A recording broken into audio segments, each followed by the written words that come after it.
बिस्मिल्लाहिर्रहमानिर्रहीम। अस्सलाम वालेकुम स्टूडेंट्स, मैं हूं वाजिद अली कंबो, आपका chemistry teacher.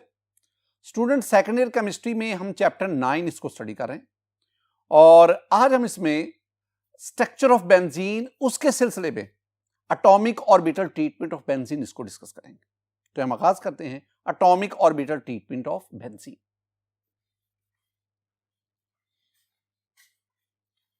Student, atomic orbital treatment of benzene ये हमारा टॉपिक है। इससे पहले हमने ना एक्सरे स्टडी ऑफ बेंजीन उसको डिस्कस किया। एक्सरे स्टडीज ऑफ बेंजीन और different spectroscopic analysis of benzene, उससे जो हमारे पास बेंजीन स्ट्रक्चर के बारे में इंफॉर्मेशन आती है, जरा उनको मैं अहाता करता हूं। स्टूडेंट, मेरे पास ये एक्सरे स्टडी में क्या बताती है? Benzene has a regular planar cyclic hexagonal structure. All the carbon carbon bonds are of equal length, और हमने बताया था this one is of 1.397 angstrom. इस तरह carbon hydrogen bond that is 1.09 angstrom. All the carbon and hydrogen bonds lie in the same plane. This one is, all these atoms are coplanar. ये हमने benzene का structure इसको study किया spectroscopic analysis से, x ray study से। अब हम इस स्ट्रक्चर को थ्योरेटिकली डिफाइन एक्सप्लेन करना चाहते हैं। My dear student, hybridization approach help us to explain the hexagonal framework of benzene. अब hybridization approach कैसे हमारी मदद करती है? According to atomic orbital hybridization, each carbon in benzene is sp2 hybridized. 6 carbon है बेंजीन में, हर कार्बन sp2 hybridized है। कैसे? मैं आपको एक कार्बन के बारे में बताता हूं, बाकी तमाम कार्बन सेम बिहेवियर शो करेंगे। मेरे पास ये कार्बन है। आप कार्बन के इलेक्ट्रॉनिक कॉन्फ़िगरेशन जानते हैं। अगर मैं ग्राउंड स्टेट में इलेक्ट्रॉनिक कॉन्फ़िगरेशन लिखूं स्टूडेंट, तो 1s2 2s2 2px1 2py1 2pc0। लेकिन अगर 2s वाला इलेक्ट्रॉन 2pz में प्रमोट कर जाए, now this one is the excited state electronic configuration 1s2 2s1 2px1 2py1 2pz1। अब ये जो 4 सेकंड ऑर्बिट के जो ऑर्बिटल्स हैं, इनमें से एक s और 2p इंटरमिक्स होते हैं और हमारे पास 3 sp2 हाइब्रिड ऑर्बिटल बनते हैं, और ये जो 2pz है इट रिमेन्स अनहाइब्रिड। तो ओवरऑल हमारे पास 4 ऑर्बिटल आ गए, 3 हाइब्रिड sp2 और एक अनहाइब्रिड 2pz। इन चारों में एक एक इलेक्ट्रॉन है।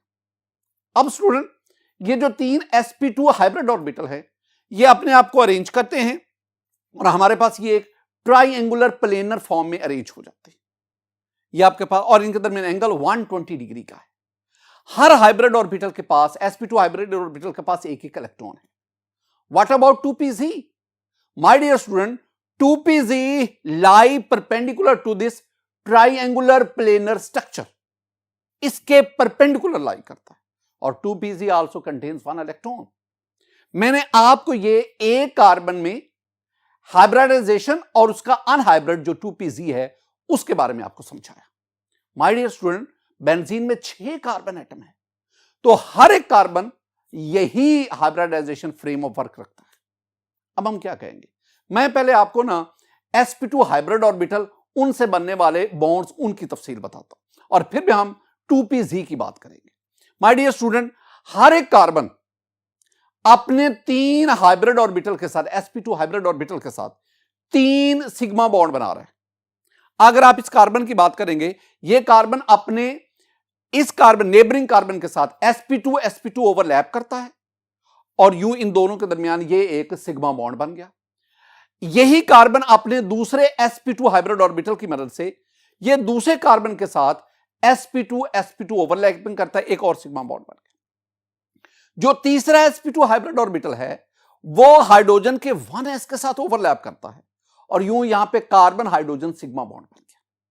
माय डियर स्टूडेंट, ये 6 के 6 कार्बन बिल्कुल इसी तरह एक दूसरे के साथ ओवरलैपिंग करके बॉन्ड बनाते जाते हैं। तो ये आपके पास कार्बन कार्बन बॉन्ड भी बना sp2 ओवरलैपिंग से, और कार्बन हाइड्रोजन बॉन्ड भी बना sp2 हाइब्रिड ऑर्बिटल की ओवरलैपिंग से। माय डियर स्टूडेंट, ये जो आपके पास तमाम बॉन्ड्स बने, 6 कार्बन कार्बन बॉन्ड और 6 carbon hydrogen bonds, all these bonds lie in same plane. All carbon and hydrogen atoms are coplanar, एक ही प्लेन में एग्जिस्ट करते हैं, और ये आपके पास सिग्मा बॉन्ड बन गया।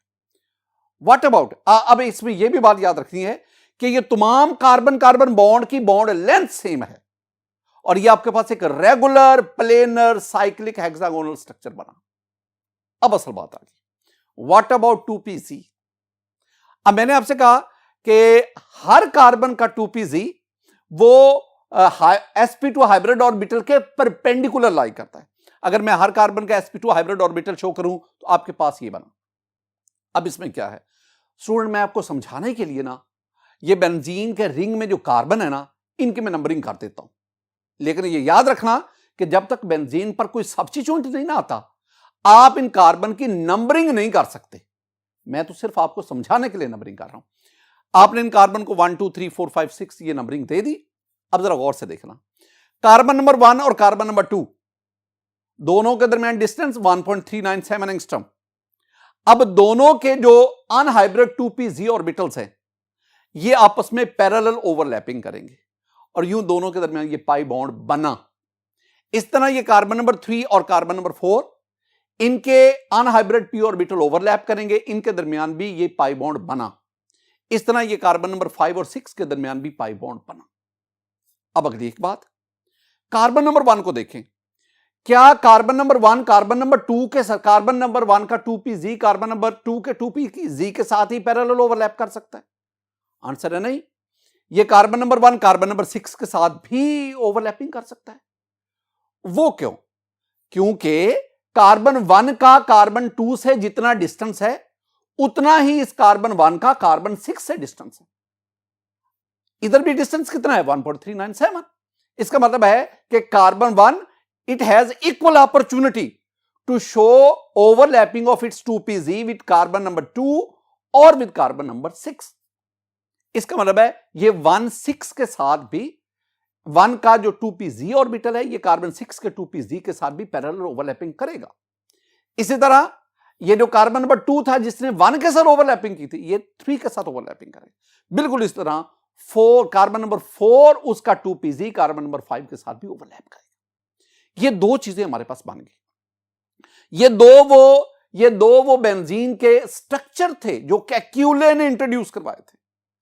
लेकिन स्टूडेंट असल बात अब है, क्या जब कार्बन 1 कार्बन 2 के साथ ओवरलैपिंग कर जाता है, 3 4 के साथ, 5 6 के साथ, क्या ये जो पाई इलेक्ट्रॉन है ये यहां पे लोकलाइज्ड हो जाते?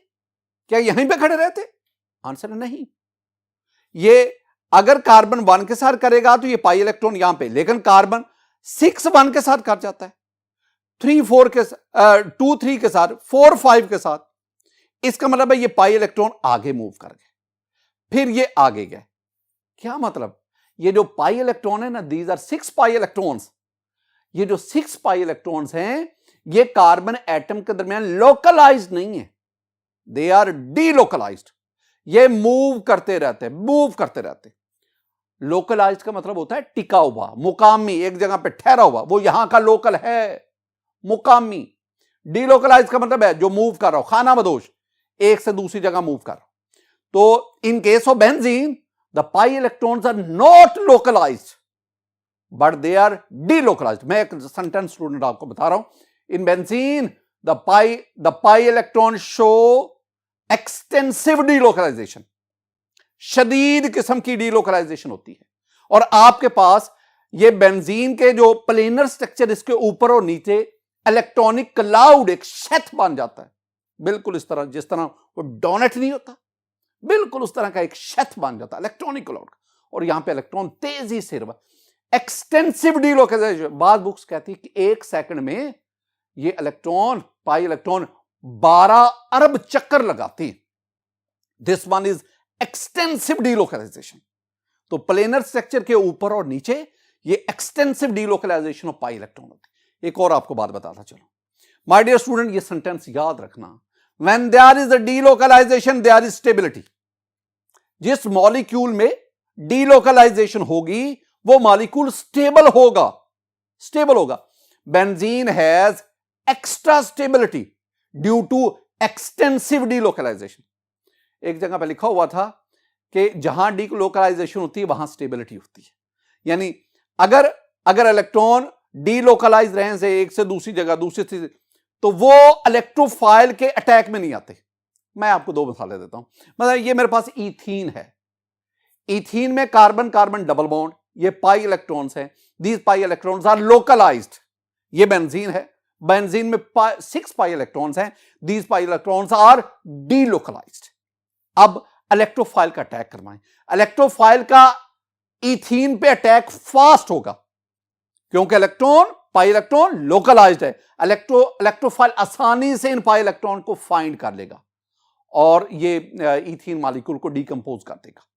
लेकिन वीक इलेक्ट्रोलाइट वो कभी भी बेंजीन मॉलिक्यूल पर अटैक ही नहीं कर सकता due to extensive delocalization of pi electrons. तो मैंने पहले भी आपसे कहा था कि अगर हम कहें ना कि बेंजीन में कितने पाई बॉन्ड है, तो पाई बॉन्ड की बात नहीं हम कर सकते।